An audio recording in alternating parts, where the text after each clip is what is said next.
Padre rico, padre pobre. Capítulo 3, lección 3. Ocúpate de tu propio negocio. Los ricos se enfocan en sus columnas de activos, mientras toda la demás gente se concentra en sus estados financieros. En 1974 le solicitaron a Ray Kroc, fundador de McDonald's, que diera una conferencia a los estudiantes de maestría de la Universidad de Texas en Austin. Un amigo mío era estudiante ahí y formaba parte de ese grupo de alumnos. Después de una plática fuerte e inspiradora, los estudiantes tuvieron un descanso y le preguntaron a Ray si le gustaría ir con ellos a beber unas cervezas al lugar favorito de los jóvenes. Él aceptó con gusto.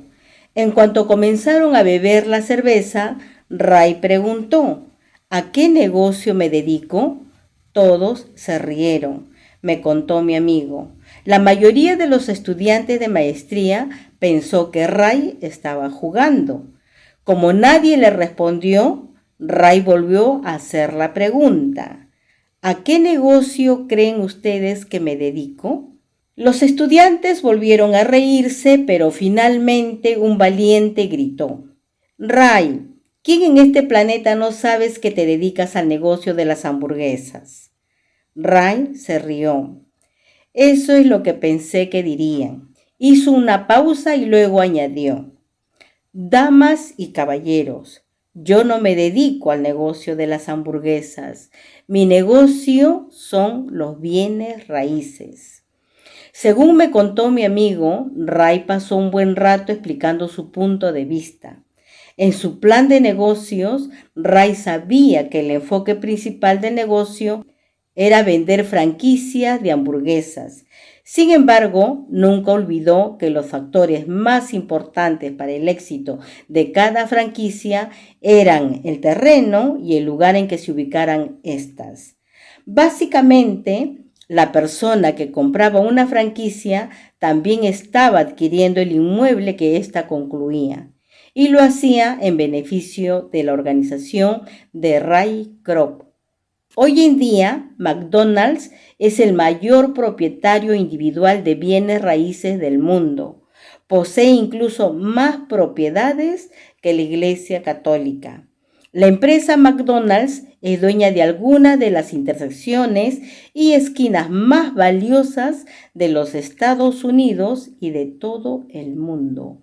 Mi amigo considera que la de Ray Kroc fue una de las lecciones más importantes que recibió en su vida. Gracias a ella, actualmente tiene locales de lavado de autos, pero en realidad su negocio son los bienes raíces en donde se realiza el lavado. En el capítulo anterior se presentaron diagramas que ilustraban el hecho de que casi todo mundo trabaja para todos los demás, excepto para sí mismo. En primer lugar, todos trabajan para los dueños de las empresas, luego para el gobierno a través de los impuestos y finalmente para el banco en donde obtuvieron su préstamo hipotecario. Cuando yo era niño no había McDonald's cerca de casa. Sin embargo, mi padre rico nos enseñó a Mike y a mí la misma lección que Ray Kroc les dio a los estudiantes de maestría de la Universidad de Texas. Se trata del tercer secreto de los ricos: ocúpate de tu propio negocio. En muchas ocasiones, las dificultades económicas de la gente son consecuencias de trabajar para alguien más. Al final de sus vidas, muchas personas sencillamente no tienen nada que demuestre cuánto se esforzaron. Nuestro sistema educativo se enfoca en preparar a los jóvenes para obtener buenos empleos gracias a las habilidades académicas que logren desarrollar. Sus vidas siempre estarán sujetas a los sueldos o, tal como lo expliqué anteriormente, a la columna de ingresos. Muchos de ellos estudiarán aún más para llegar a ser ingenieros, científicos, cocineros, oficiales de policía, artistas, escritores u otras cosas. Sus habilidades profesionales les permitirán pertenecer a la fuerza laboral y trabajar para obtener dinero. No obstante, existe una gran diferencia entre tu profesión y tu negocio. Con frecuencia le pregunto a la gente, ¿a qué negocio te dedicas? Y algunas personas me responden, soy banquero. Luego les pregunto si son dueños de algún banco, a lo que generalmente responden con, no, trabajo en uno. En ese momento comprendo que confundieron su profesión con su negocio. Quizá la profesión de esas personas sea banquero, pero les hace falta tener sus propios negocios. Uno de los problemas de la escuela es que casi siempre te conviertes en aquello que estudias. Por eso, si estudias gastronomía, te conviertes en chef.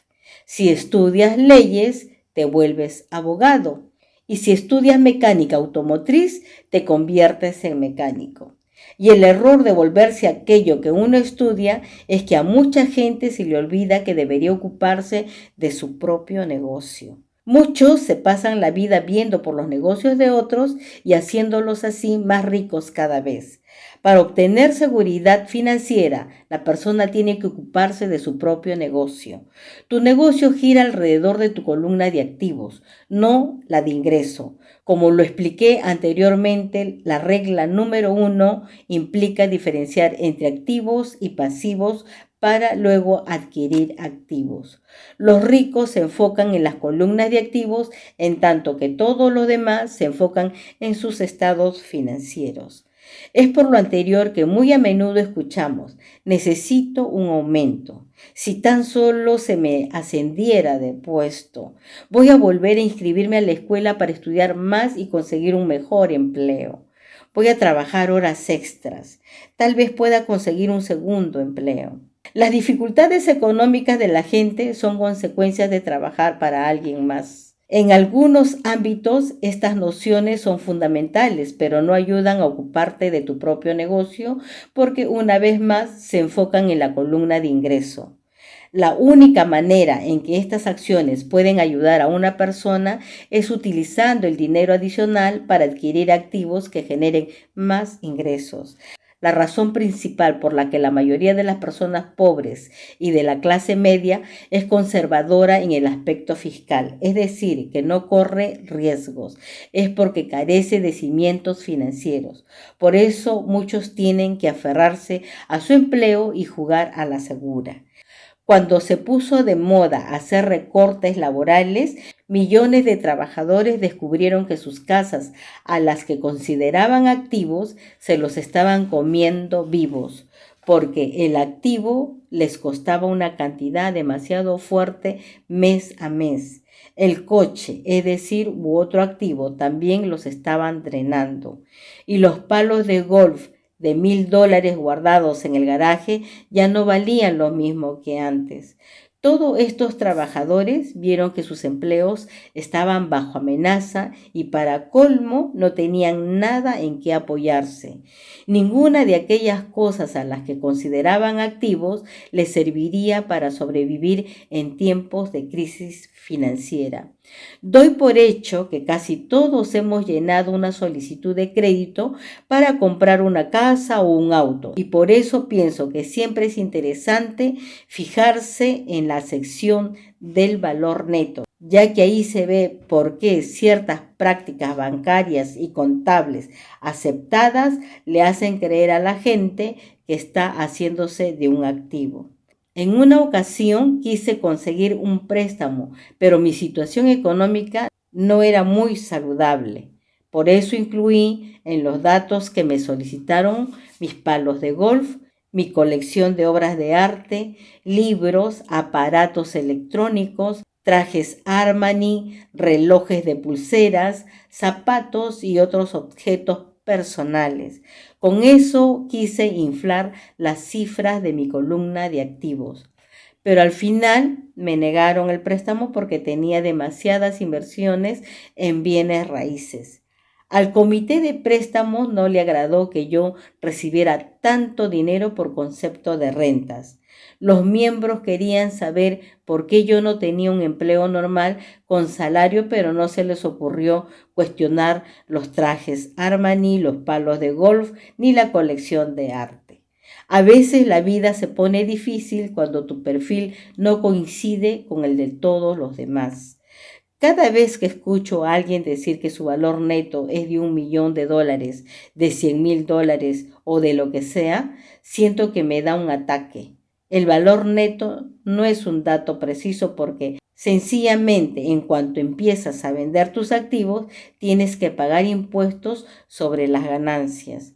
Mucha gente se ha metido en serios apuros económicos cuando se le acaban los ingresos porque para tener liquidez venden sus activos. Sin embargo, los activos personales solo se pueden vender por una fracción del valor que se describe en el balance general personal.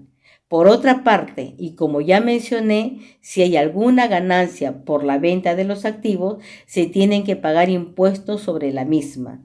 Así pues, el gobierno vuelve a llevarse una tajada y de paso reduce la cantidad disponible que tiene una persona para salir de deudas. Por esta razón, siempre he dicho que el valor neto de una persona en realidad siempre es menor a lo que uno se imagina. Ahora ocúpate de tu propio negocio. No renuncies a tu empleo, pero comienza a comprar activos. Deja de adquirir pasivos o efectos personales que pierden su valor real en cuanto lo llevas a casa. Tan solo en cuanto lo sacas de la agencia, un automóvil nuevo pierde casi el 25% de lo que pagaste por él. El auto no es un activo, aunque tu banquero te permita ponerlo en la lista. El nuevo palo de golf de titanio por el que pagué $400 redujo su valor a 150 en cuanto di el primer golpe con él. Mantén tus gastos bajos, reduce los pasivos y con mucha disciplina ve construyendo una base de activos sólidos. También es fundamental que los padres de los jóvenes que aún no se han ido de casa les enseñen a sus hijos la diferencia entre activo y pasivo. Es necesario enseñarles a los jóvenes cómo se debe construir una columna de activos sólidas antes de que se vayan del hogar familiar, contraigan matrimonio, compren una casa, tengan hijos y se queden atorados en una riesgosa situación financiera que los obligue a aferrarse a un empleo y a comprar todo a crédito. He visto a demasiadas parejas jóvenes que se casan y quedan atrapadas en un estilo de vida que los obliga a estar endeudados durante casi toda su vida laboral. Con frecuencia sucede que en cuanto el último hijo se va de casa, los padres se dan cuenta de que no se han preparado para el retiro de la manera adecuada. Entonces se asustan y empiezan a ahorrar algo de dinero. En ese momento, sus propios padres se enferman y ellos tienen que enfrentar nuevas responsabilidades. Entonces, ¿qué tipo de activos sugiero que tú o tus hijos adquieran? En mi mundo, los activos de verdad se pueden dividir en las siguientes categorías. Negocios que no exigen mi presencia. Yo soy el dueño, pero otras personas lo administran. Si tengo que trabajar ahí, entonces no es negocio. Si tengo que ir, se convierte en mi empleo. Acciones, bonos, bienes raíces que generen ingresos, pagarés o notas de deuda, regalías por concepto de propiedad intelectual como música, guiones y patentes. Cualquier cosa que valga, que genere ingresos o que aumente de valor. Y para la gente que haya un mercado dispuesto a comprar en cualquier momento. Cuando era niño, mi padre pobre me alentó a buscar un empleo seguro. Mi padre rico, en cambio, me motivó para que comenzara a adquirir activos que me encantaran. Si no te encantan, no vas a encargarte de ellos, decía. Ahora colecciono bienes raíces porque sencillamente me fascinan los edificios y los terrenos. Me gusta mucho comprarlos y además podría contemplarlos todo el día. Cuando llego a tener problemas, Esto nunca son tan grandes como para hacer que cambien los sentimientos que tengo por los bienes raíces. Pero si alguien no soporta los inmuebles, entonces no debería comprarlos. También me gustan las acciones de empresas pequeñas, y en especial de las que apenas comienzan. Esto se debe a que soy un empresario, no una persona del estilo corporativo. Al principio de mi carrera trabajé para compañías inmensas como Standard Oil de California, el Cuerpo de Marina de los Estados Unidos y Xerox. Disfruté mucho del tiempo que pasé en esas organizaciones y conservo muy buenos recuerdos. Sin embargo, en el fondo sé que no soy un hombre de grandes empresas. A mí me gusta iniciar compañías, no dirigirlas. Por eso mismo, generalmente compro acciones de negocios pequeños. A veces incluso inicio la compañía y luego la hago cotizar en la bolsa porque las fortunas en realidad se hacen en emisiones de acciones nuevas y a mí me encanta ese juego.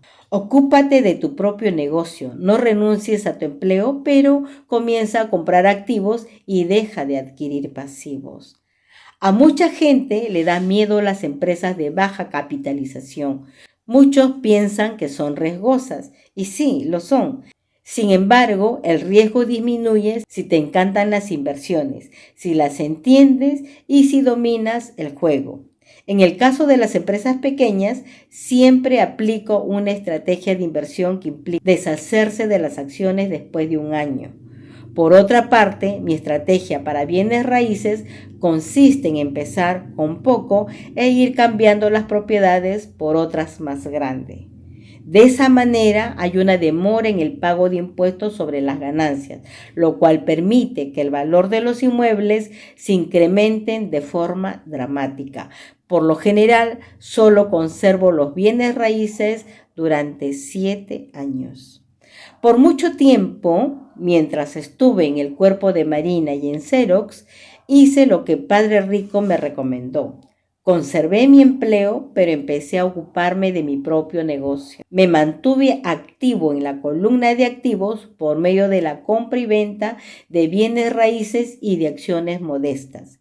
Padre Rico siempre enfatizó la importancia de la educación financiera. Entre más pudiera yo entender sobre contabilidad y manejo de efectivo, más fácil me resultaría analizar inversiones y tarde o temprano también podría iniciar y construir mi propia empresa. Yo no le recomiendo a nadie que funde una compañía a menos de que de verdad quiera hacerlo. Con todo lo que sé acerca de cómo administrar una compañía, puedo decir que no le deseo a nadie un trabajo tan arduo. A veces, cuando la gente no encuentra empleo, cree que la solución es fundar su propio negocio. Pero, por desgracia, las probabilidades de tener éxito son pocas. 9 de cada 10 compañías fracasan en los primeros 5 años. Y a su vez, 9 de cada 10 de las que sobreviven en el primer lustro fracasan también.